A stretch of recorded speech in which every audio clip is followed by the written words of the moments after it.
Hello, hello, welcome back. Sorry, it's just like my chair's not working quite right for me. I hope you're doing well. I'm Kristen. For those that are jumping into the first lesson, for those that I've seen before, welcome back. All the things. So here we're going to jump into one of the hands-on activities. So if you did the last, the previous lesson of collecting your own data, those were some hands-on activities that we did with pre-service teachers. This is a hands-on activity that we sort of really focused in on to just think about a data skill, work on a data skill that relates to this. What should I do with data when it's in a table? And like, how do we think about our data tables and our data organization? And so we're going to talk about sort of why this is important and talk through this hands-on activity to think about how do we set our students up, our pre-service teachers up with success, sort of a broader foundation of understanding of data organization, what it is and why it's important. All part of the ADVizE, a data visualization experience for pre-service teachers. So why does data organization matter and make sense? Well, we think about data, it's just like a pile of Legos. This is like what the playroom looks like in my household with my children, right? It's just this like massive pile of all of these different things. We collect the data as it's coming through. Even if we're collecting it like in our rows and columns, like we just have a lot of it. And actually we need to sort of get it into, okay, like what's in the rows and what's in the columns and how do they connect to one another? And how can we look at it so it isn't just a gobbledygook of numbers and letters and words and images and things like that. So we need to organize it. We need to sort it. We need to process it to figure out like what can we actually use so that we can move forward and do something with it. But this data organization piece is a critical part on what and how we can do all of those subsequent steps. It is also, in our experience, one of the areas that the pre-service teachers that we've worked with, the 300 plus pre-service teachers that we've worked with over the last couple of years, as well as our own in our courses semester after semester, that they really struggle with. That there's like not a lot of prior knowledge about data organization, that it's even a thing or how to do it. So this is why we built in this specific hands-on activity of, oh no, let's go deeper onto data organization. So the activity poses this question of what kinds of questions can we ask or what kinds of visualizations could we make from some data organized in two different ways. So these are the same data. They are from a Wikipedia page of Summer Olympics, the 2012 Summer Olympics medal table that I pulled from Wikipedia. This data set is inspired by an activity in everyday math for grade 6. And so there's that connection. But for the activity for the pre-service teachers, it is think about, okay, so if we organize the data in example A, what are some questions we can easily ask and investigate using the data in this organization? What are some ways that we could make some visualizations out of the data organized in this way? And then what are some questions we can easily ask, visualizations we can easily make when the data are organized in this way, in terms of example B? Again, it's the exact same data. They're just organized in different ways. So I encourage you, pause the video and just think for a few minutes on what about example A makes it easy to ask questions. What kinds of questions can you ask? What kinds of visualizations could you make if you had these data in Google Sheets, let's say, and you wanted to create some graphs with it using the chart wizard, chart editor, or if it was in the format of example B. What were some questions you could easily ask? What are some data graphs, visualizations you could make from the chart editor in Google Sheets? Okay, pause, think about that, and then let's go forward. Okay, ready? So what we have here is we have two different ways of organizing our data. So example A is a wide format organization of our data. Example B is a long or getting towards a tidy organization of the data. So let's unpack sort of what those each are and when we would use them. So a wide organization of data has the variables spread across different columns. So here our first column is country, that's one of our variables. But then we have another variable, which is the color or the level of metal that you get. And so that's actually spread across, like, that category of metal isn't down in a column, but rather it's spread across a row and is therefore the column headers across multiple columns. And then we have a third variable, which is the number of metals received, and that is sort of nested within the intersection of these two variables. It's not a column in and of itself, it's nested between. Now, when we have three variables, this kind of, this can work well, right? How many gold medals did the United States receive and achieve in the 2012 Summer Olympics? Well, the answer is 48. But where do we put the units? So here, number of metals, we don't really have a unit, but we could think of maybe a different example where maybe rather than country, we're looking at different treatments or different kinds of plants. Let's go with the seed dispersal example that one of our implementing faculty members used. So we have the type of plant, and then we have let's say the season or the month that the seeds were dispersed, and then we have the height of the plant. Let's say that's important. Where do we put inches? Do we put it in the cell? Okay, maybe when we're recording the data, but then when we get into our graphing program, that gets like super wonky, because when our graphing programs see letters and cells, they think it's a categorical variable, but height is a numerical variable, not a categorical variable. So not a problem, just sort of articulating that, like, there isn't a real good place to put the name or the units of this third variable in our wide organization. Now, our long or our tidy organization, each variable has its own column. So similar to wide, country is our first column, but now our second column, it's not gold, it's metal, type of metal. And then we have gold, silver, and bronze for the United States. So yeah, we repeat the United States because the United States got gold medals, the United States got silver medals, the United States earned bronze medals. And then our third column is our third variable in terms of the number of metals. So in this instance, in this long or tidy organization, getting towards tidy, the number of metals has its own column. We know what it is. We know what that number 48 is. Oh, 48 is the number of gold medals that the United States received. And if there were units, we could put it up in the header type of thing. So how do we think about sort of why we would want to use these different things, or how it could relate to how we're often organizing our data? So one thing is that when we're using this long organization, we repeat the same thing, because the United States won gold and won silver and won bronze, because we often win a lot of medals. So we win them across all three metal categories. China, another country that wins them across all three metal categories.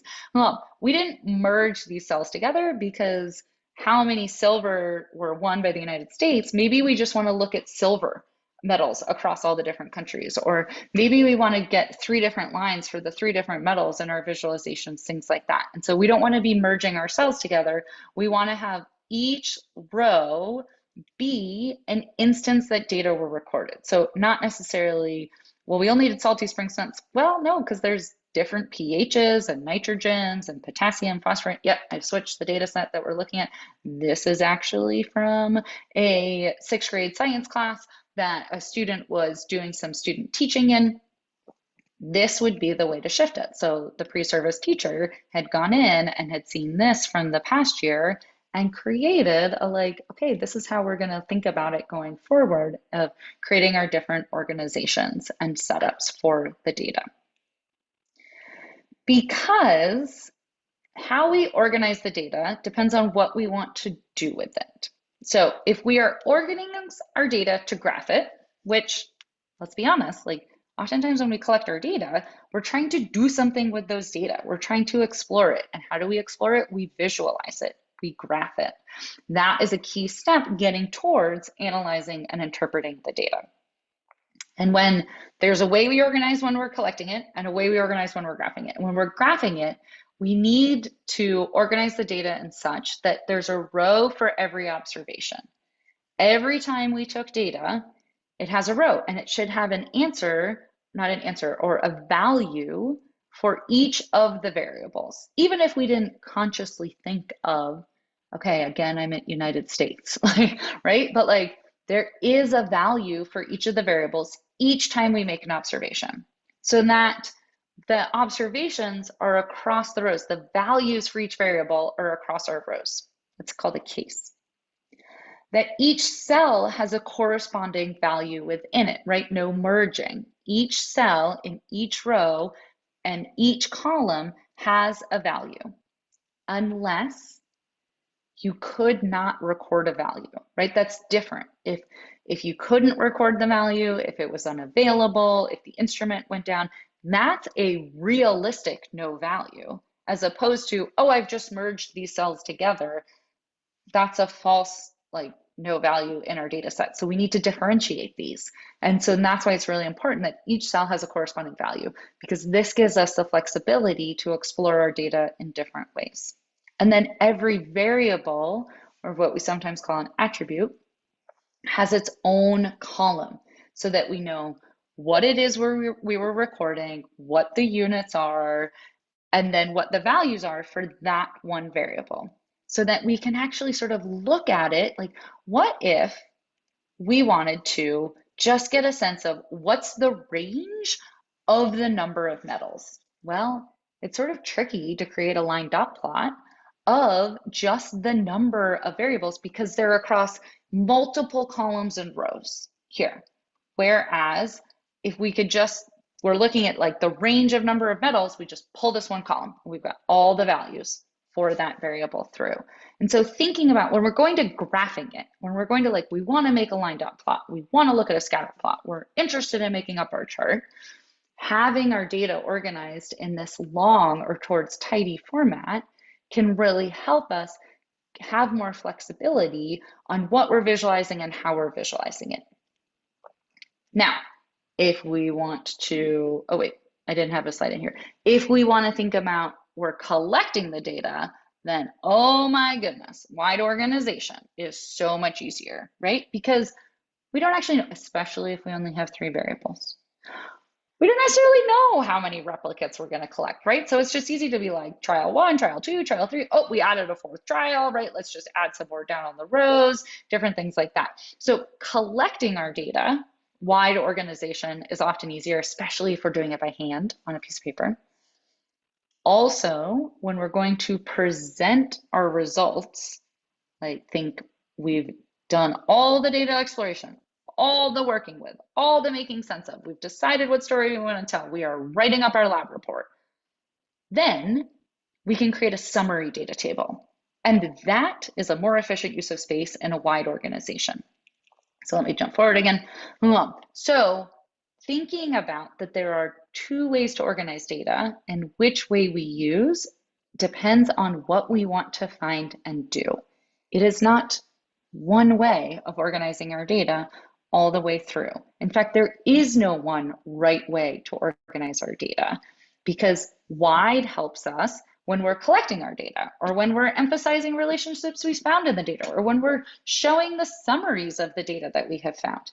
Tidy or long enables us to visualize the data in multiple different ways to find relationships, compare groups, explore variability, look at the range, think about our modes, our medians, different things like that, in ways that we're not boxed in by how the data are organized. So our raw data, like when we're just playing with, exploring, making sense of, orienting to our raw data, long and tidy is better set up to help us with that. Now, so I'm going to pause and say, you might be thinking, no, Kristen, that's crazy. It was much easier for me to think about all these things from this example, like from the, let me go back, from the example here where, you know, example A was easier. Yes, that's because we had 3 variables and we had 3 times 6, there's 18 data points here. So absolutely wide is easier with 18 data points, except We want our data sets to be bigger and more robust and help our students sort of look at things more differently. And also, like, what if you only have 2 variables? Or what if you have 4 variables that you are thinking about and working with? This is where bumping into the long or the tidy organization is going to be more helpful and more efficient for your students, for our pre-service teachers, and for their future students. And yes, wide is how we look at our grade books. And it's why we usually only take averages of a column in our grade books. It limits how we can interact, explore, play with, visualize the data when it's in a wide format. Again, there's no right or wrong way to organize data. It depends on what we're trying to do, what we're trying to find out about it. So what we're trying to create with this activity is a space where students or pre-service teachers can think about, oh, organizing data is a thing in and of itself.